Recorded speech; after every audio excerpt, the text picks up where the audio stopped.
Good morning, everyone, and welcome back to Craft Eccentricity. First of all, an explanation. Thursday, I was quite literally, that's what it felt like, hit by a freight train. I was so ill. I have to tell you that I could not do my Friday video, and then everything got all confused. And I have to say that what you watched yesterday was actually pre-recorded. So to save any kind of confusion going forward from that video, I'm going to do the stamp platform using a rubber stamp to see if it works. I haven't actually done it yet, so we're going to look at that together in a second.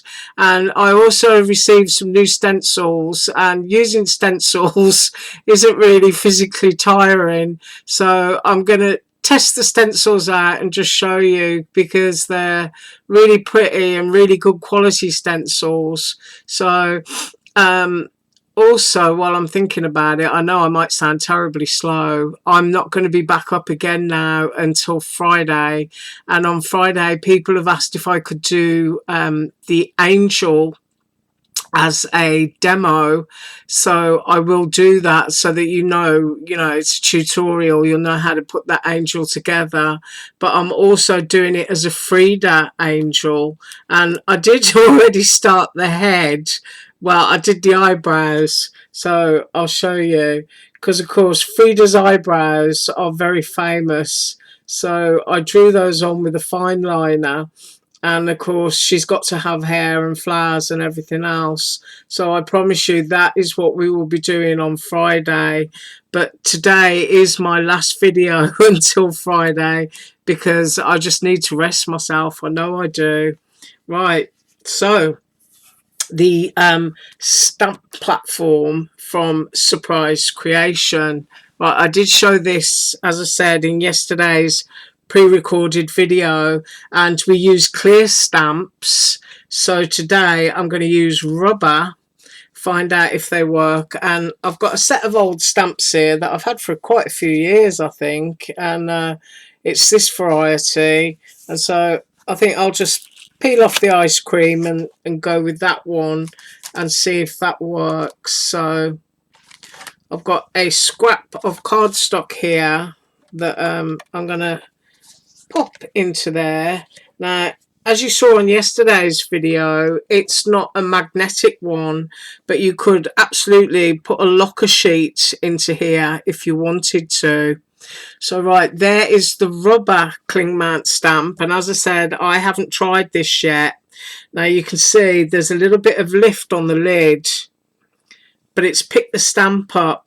Now of course, one of the things you have to be worried about with stuff like this is that one side of your stamp is going to hit the paper before the other.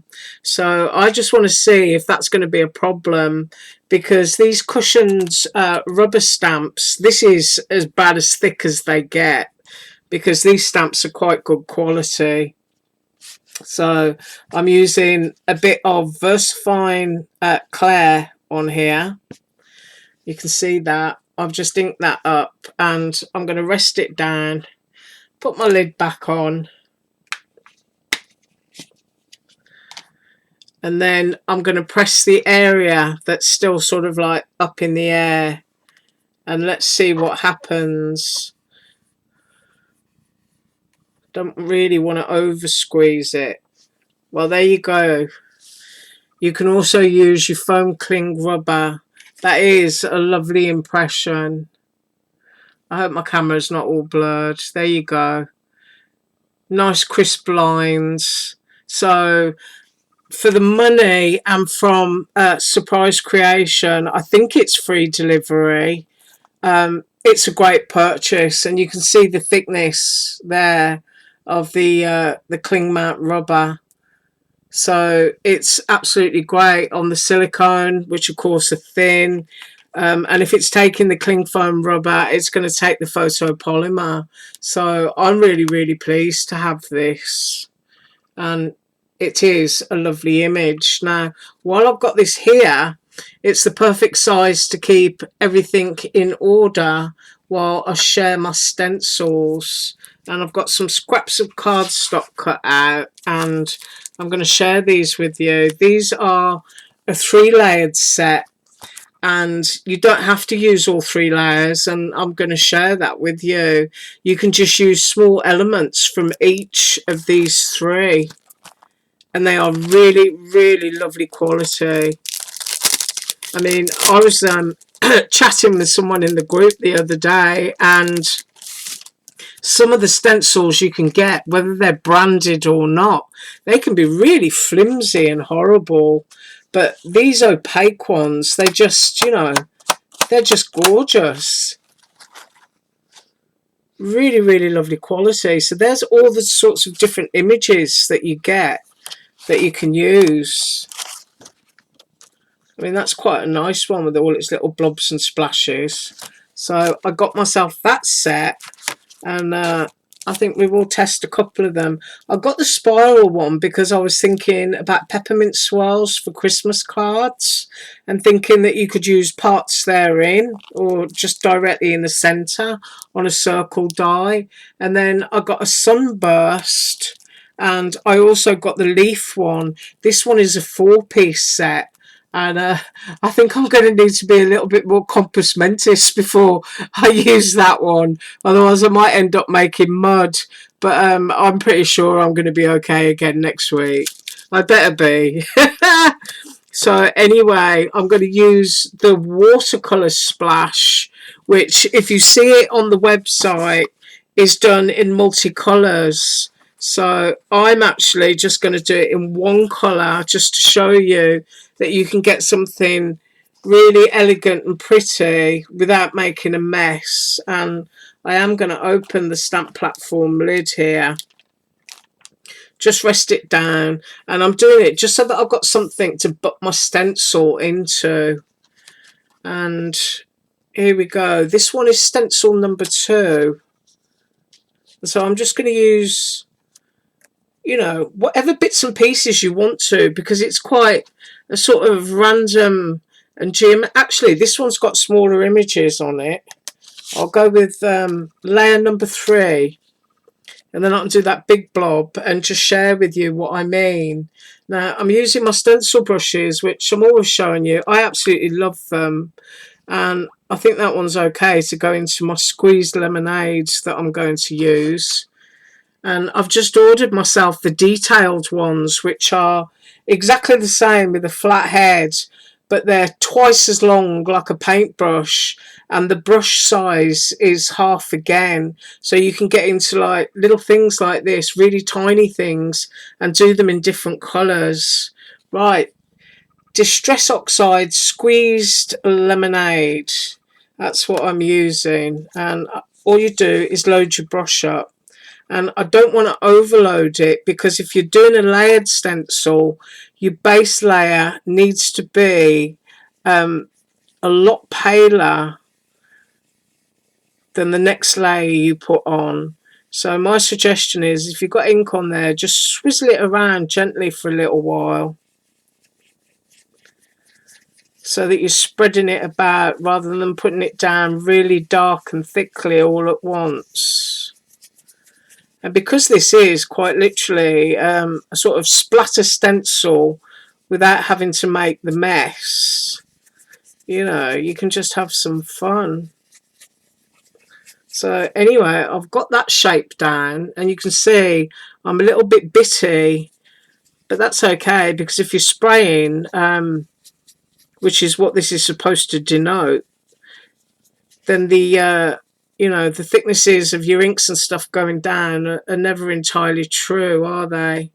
Right, so I've done that. I'm going to lift that up, and you can see I've got that lovely, you know, puddle, like I just sprayed it there, except I've got no mess. And now I'm just going to use that little one, and where am I going to go? I quite like those little drippy bits. I'm going to just put that right over the top, I think. And this time pick up more ink and do that bit darker. So let's go in and do that and see what we've got. I just think these are really, really pretty. As I say, you can layer them up and make it look like you've got different colour ink splashes. But be really careful, you know, when you're doing that, because you don't want to make mud. So make sure that you choose your colours carefully. So there you have it with the lemon. And now if I chose a different one and wanted to just go off somewhere else, let's have a look. Let's say I want to, because you can move it around and have it where you want. Let's say I want to put a bit of pink down there. Let's find out what happens. I'm just reaching over for my brushes.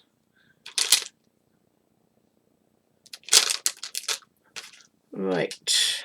So I've got picked raspberry here. So I don't know what's on here or how much is left on here.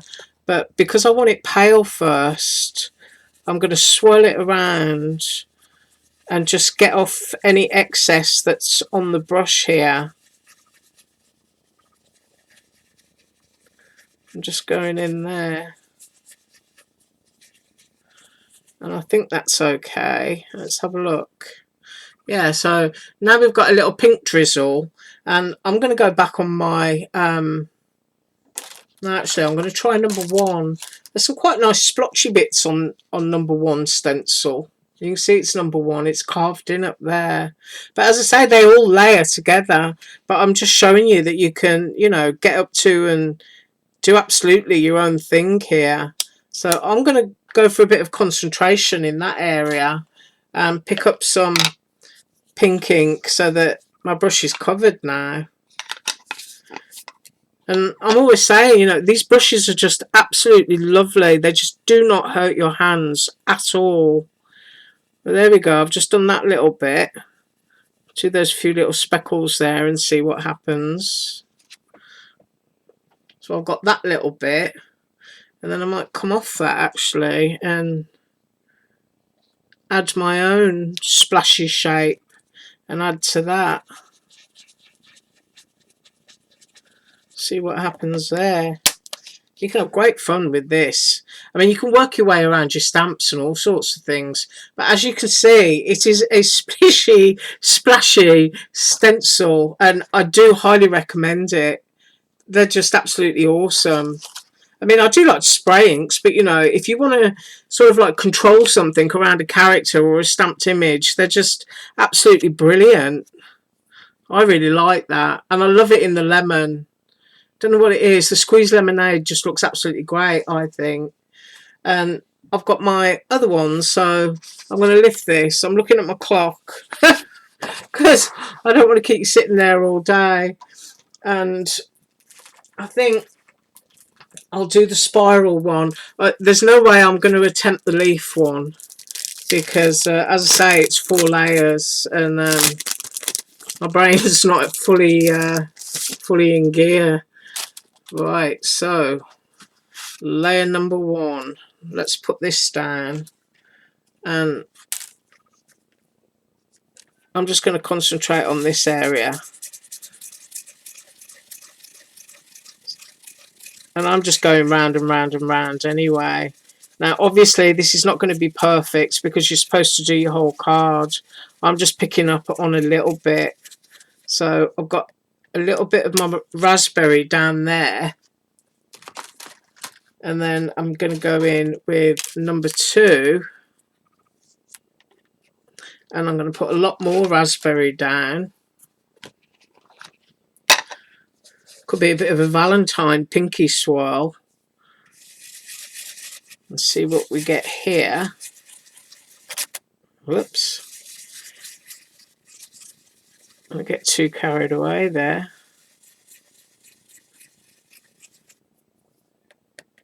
Let's see what that does. Then you've got that, which is really pretty. I mean, that really does look like Valentine candy. And then last but not least, and I think I'm going to, oh no, I can't do this because that's the one that's supposed to go down last and do your outsides. But that bit on its own, that is just absolutely awesome. I mean, you could use, I mean, I know I skipped there and went underneath my stencil. You have to forgive me. But that would make a really, really pretty Valentine background. Almost fireworky as well, doing it without having a hard edge on it. So that's what I've got for you today. As I said, you know, I was absolutely not for six. I just do not know what it was, but I can tell you it took me off my legs.